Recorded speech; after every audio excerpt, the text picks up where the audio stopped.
What's up, YouTube? For last speaks back, man. Raw and unfiltered.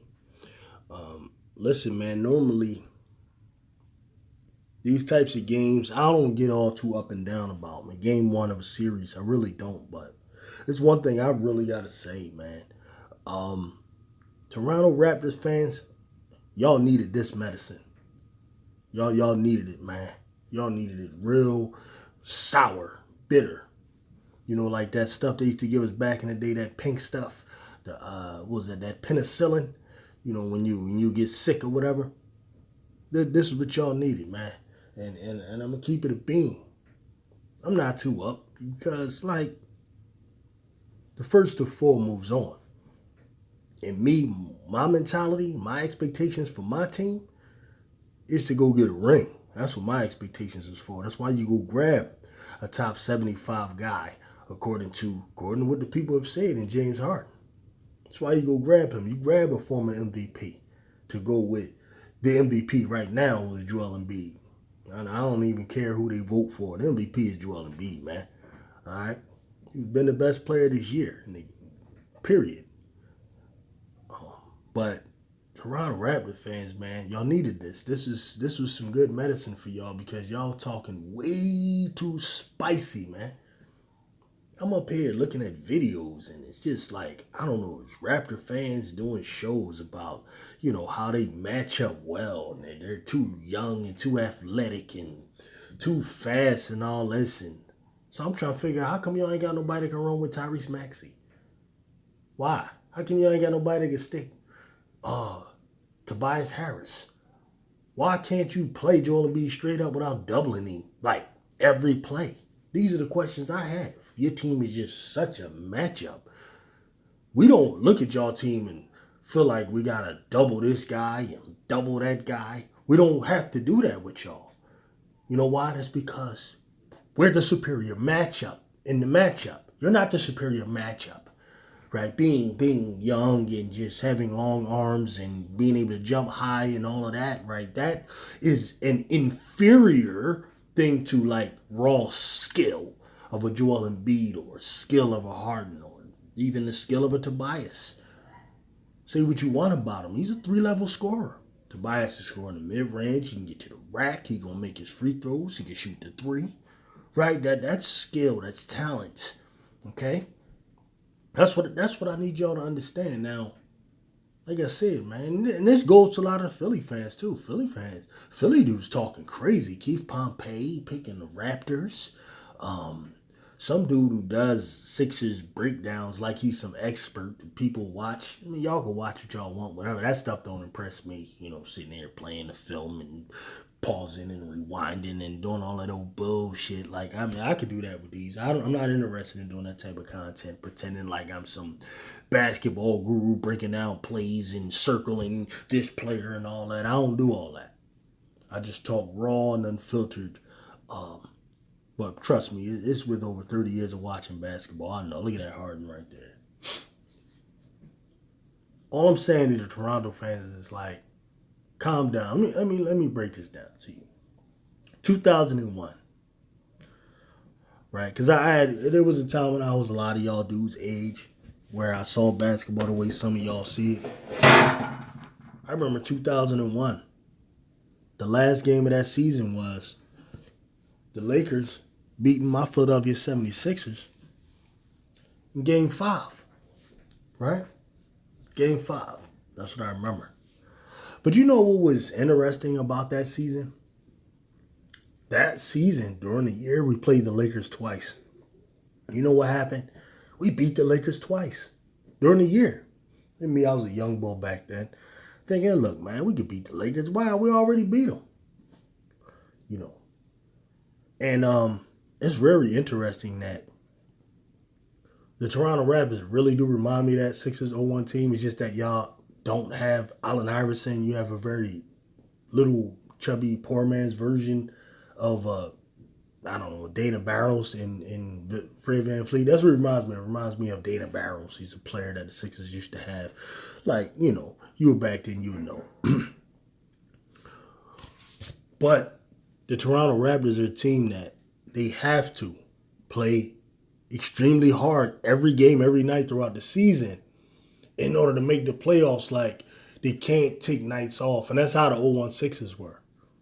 Like, they were known as being gritty, having heart, having all those things. Why? Because people knew that their talent, the actual skill level on the team was limited. I'll even say that Toronto Raptors they have more skill actually than those Sixers. Like, I mean, well, Iverson has more skill in his left toe than anybody on that team, but on the Toronto Raptors team right now. But what I'm saying is, if besides Iverson, the rest of those guys were like gritty guys, man, who play very good defense. Like, Toronto knows that if they don't play hard defense 48 minutes, they won't even make the playoffs, right?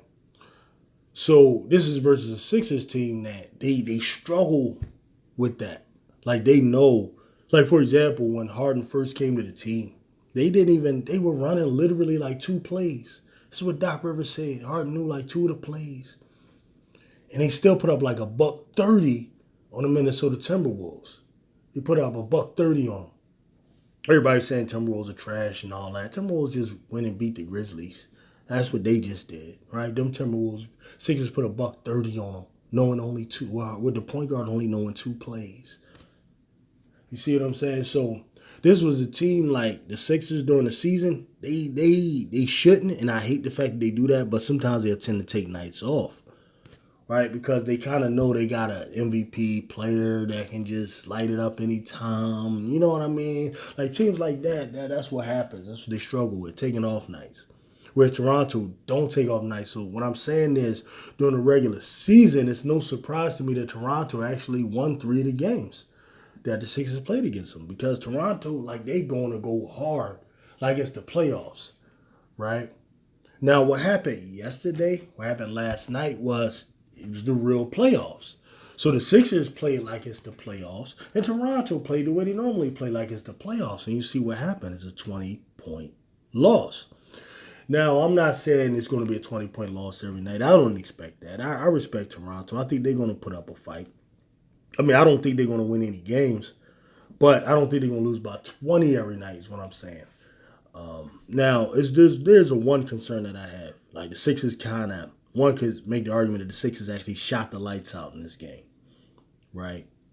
And shooting the lights out is something that's not going to happen all the time. Look at that ridiculous shot, man, Maxey did. But shooting like that is not going to happen all the time. So I'm curious as to see what happens. You know, Nick Nurse come out there with the doubling Embiid every play crap that he does. And then Embiid goes to the shooters. And let's say the shooters are off. Let's say Maxey just have an off night. Right? I'm kind of concerned what will be our next thing. I am a little worried. I am, a little concerned about that. Now, that issue is not enough for us to lose a series to Toronto. But it's enough where Toronto will grab a game, maybe 2. You know what I mean? So we got a long way to go, man. That's why I didn't even rush to kind of like make a video, because there's some things that we can improve on. We were excellent not turning the ball over and so on. We were excellent on the boards, but there were some things we were doing. And that's unfortunate what happened to that kid, man. Scotty Barnes. He's going to be the best player on their team. He was actually giving us some work. Man. He was on his way to a triple-double. Not that it would have been enough to win. He still would have lost by double digits. But, that kid is good, man, on defense. And, he can get to the rim. He has very good court vision. I like Scotty Barnes, man. I think the kid has a bright future. And hopefully he can come back, man, and help his team out. Because I don't think it matters. I think, we beat them anyway pretty handily. Yeah, man, but like I say, you Toronto fans, man, this is the medicine y'all needed, man. Y'all needed just a little slice of humble pie. Calm down, Don't get too excited, man. Don't get too up and down about them regular season games, man. Because this is what happened. You go to the playoffs and get smacked in the face by reality. The reality is that you are the inferior team in terms of talent. You are, right? And, like, young and athleticism, like, you need more than that, okay? You need a little bit more than that. You need a little bit of IQ. You need some smarts. You need some real talent. You need some superior ability. But see what you guys think, man. I'm curious because I know Toronto fans very active on social media. They under all these shows talking real crazy. Talking real crazy. I wonder how many of y'all are actually gonna say something now. I don't know, man. Um, Most fan bases seem to be quiet when their team loses, which I find to be peculiar. Like, you really about your team, you about your team. You ain't got to talk when they win, and they disappear when they lose. All that Toronto and 5 and 6 stuff. I don't know why you think y'all can possibly produce something that's going to totally just have Embiid and Harden and Maxey just helpless. I just don't understand that.